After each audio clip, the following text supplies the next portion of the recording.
Everybody, welcome back to One on One, New York's longest running sports call-in show here on WFUV 90.7 FM, live on YouTube, WFUV.org, WFUVsports.org. However it is that you're joining us, we're very thankful that you're here. Dylan Balsamo, Alex Wolz here to join me for this special conversation we're about to have with Nick Carparelli. He's the executive director of bowl season, big in the college football arena. He's here to talk about Big Day, which is going on tomorrow as we record this, Tuesday, September 14th. It's a collaborative effort between the College Football Playoff Foundation and Extra Yard for Teachers. This sounds like an incredible thing, and we're so excited he's here to talk about it.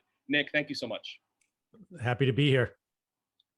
We're very happy you're here, as I mentioned. If you could just, for those that are not familiar with the work that you're doing, could you tell us a little bit about Extra Yard for Teachers and your association with them and what exactly Big Day is? Sure. Well, I want to start out by telling you a little bit about bowl season. You know, bowl games have been around for 100 years, and there's 44 of them now. That might catch a lot of people by surprise. I think we all know the Rose Bowl, the Orange Bowl, the Sugar Bowl, all the big ones, but there's 44 of them across the country. So we created bowl season a little over a year ago to kind of pull those 44 separate entities together, make it a little bit of a March Madness of college football, which it really is. It's that 3-week time of year that people get excited. They turn the TV on. They don't even know what bowl game is going to be on. They just know they're going to find one in the middle of the week between Christmas and New Year's. And it's one of those special times on the sports calendar. So one of the many advantages of creating this bowl season brand that encompasses all 44 bowl games is we now have the ability to engage in these really powerful initiatives like we did for Extra Yard with the Extra Yard for Teachers program.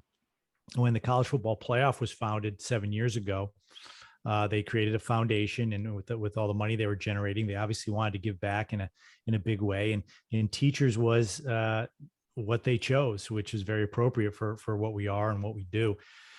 So far, you know, the 6 CFP games and a handful of other games. I think the maximum that participated in the Extra Yard for Teachers was 16 of the 44. They did great work. $47 million given to teachers over that 7-week period. But I reached out, and Britton Banowski from the Extra Yard for Teachers simultaneously reached out to me. It was kind of an aha moment for both of us. They said, "Hey, let's expand this. Let's do it across the entire bowl season and incorporate all 44 games." So that's what we're going to do this year for the first time. I'm curious, you mentioned a little bit there. I was reading online about some of obviously the financial benefits of this and also some of the community initiative of this. Can you just tell us about some of the most impressive things that you've seen kind of come out of this partnership and the impact that it's had? Well, I mean, it's easy to cite the financial, aspects of it. 47 million total last year on the Big Day alone. The Big Day is we have once a year, and that's what you referenced is coming up tomorrow. Last year, 44.3 million in grants and direct aid was given towards, desperately needed resources for teachers. Teachers, people don't realize teachers, they don't make the most money, and oftentimes they're not funded to the level that they feel they need to in order to educate the students adequately. So they're often going into their own pockets to get various supplies and resources. So what these grants are designed to do on the Big Day is to, give these teachers a little bit of extra money to invest in their educational mission, invest in the students, whether it be going towards simple supplies like pens and pads and notebooks, or whether it's a computer for the classroom, or whether it's some type of other equipment, whether it's a field trip. So this money is going directly to teachers to be used directly for students to help educate them.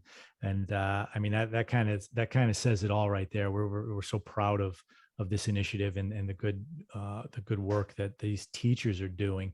We're just helping the teachers. They're doing all the work. And it's so rewarding to see how excited these teachers get when they're awarded some additional resources to help them do their job. It's not going into their pockets, but they act in a way that you would think it does. Nick Carparelli here talking about Big Day on One New York's longest running sports call-in show. Nick, something that we've learned about is just how much, and you discussed this a little bit, how much things have expanded this year. You talked about how all 44 bowl games are involved. And I read that it's now more than 200 high schools are involved across all 50 states.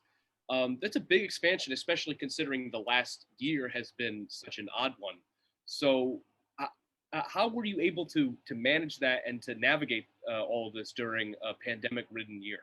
Well, it's one of those things that because of the pandemic and the difficulties that we all faced last year, especially the educational systems, students having to learn from home.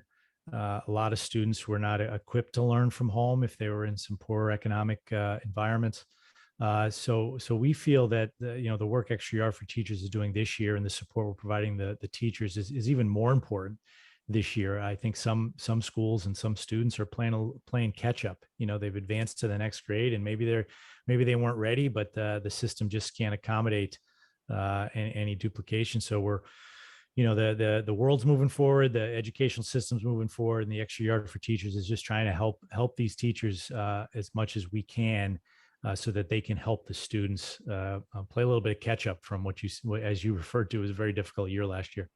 Yeah, we talk about the scope of things, and that's also what I wanted to ask about a little bit too, because when you came to bowl season, a lot of your emphasis, as I was watching in past conversations, was about on the community initiatives and the things outside of just the bowl games and college football as a whole and the impact that it has. Can you just talk a little bit about why you focused about all these different things outside of the playing field and why that was so important to you with bowl season? Yeah, if you go back to in the history of bowl games when they were created, the first Rose Bowl was in 1902, and there are a handful of others that joined in 1935, and they were designed to stimulate tourism in a community at a time of year that when people typically were not traveling. People don't travel on vacation during the holidays; they go home during the holidays. So at their core, these bowl games are community-based events. They generate tremendous community impact from a financial perspective during bowl week, but they've become year-long endeavors where they have an impact on their community all year long. Most of these bowl games have a big philanthropic component to what they do. They're renovating fields and courts for youth sports programs. They're sponsoring flag football leagues, road races, you name it. They're very present in the community, and the communities that host these games are very, very proud of these games. So it's really at its core, each bowl game's mission is to do good work for the community. So, the Extra Yard for Teachers program, while it's new, it just fits in so perfectly for each individual bowl game and the bowl system as a whole to further support the community. And in this case, it's the teachers. Again, Nick Carparelli is here talking about Big Day on One-on-One. Nick, you mentioned the over $47 million invested through Extra Yard for Teachers. But also last year on Big Day, you raised what I'm told is like around $4.3 million, right? Yes, on one day. Yep. Which is incredible. And so now this year, obviously, as we've talked about, you've expanded quite a bit. Perhaps we're in a better part of the pandemic, if you don't mind me saying. So do you guys have some kind of set personal goal that you'd like to reach this year, or is this just kind of like, we'll see what happens? Well, it always makes sense to have goals. I think in this case, when we, the CFP is 6 bowl games, as I mentioned earlier, the Extra Yard for Teachers was able to get a few more to be a part of the program last year, and there were 16 last year, 2 years ago. To have 44 involved, I think I don't think the Extra Yard for Teachers wants to shortchange themselves and set a goal that we blow away, but then we don't want to get too excited and get out ahead of ourselves. Whatever the number is, it's not about that per se. It's just about helping more and more teachers in their educational missions. You talk a lot about teachers, and one thing I wanted to ask you personally is, like, you've worked at Paces in the past. You see the helmets behind you of some of those places, and Notre Dame was one, the Big East Conference being another. And I'm just curious, working in those collegiate institutions in a lot of different places, what's kind of been your experience working with teachers and working with student athletes? Well, it goes hand in hand. I think people lose sight of the fact when they watch a college football game or basketball game on TV, they just see athletes. These guys and girls are going to school too. I have a son that's a freshman at Manhattan College. He's a baseball player, and he's a student first. He's an athlete second. And you hear many people who are involved in athletics at any level talk about the educational value of sport. I'm a firm believer that the educational value of sport is complemented by the classroom and vice versa. So, to again, going back to this partnership for the college football playoff to create the Extra Yard for Teachers program to support teachers, many of which who will be teaching future student athletes. You talk about coming full circle and creating a system that supports everything that's important and meaningful to what we do.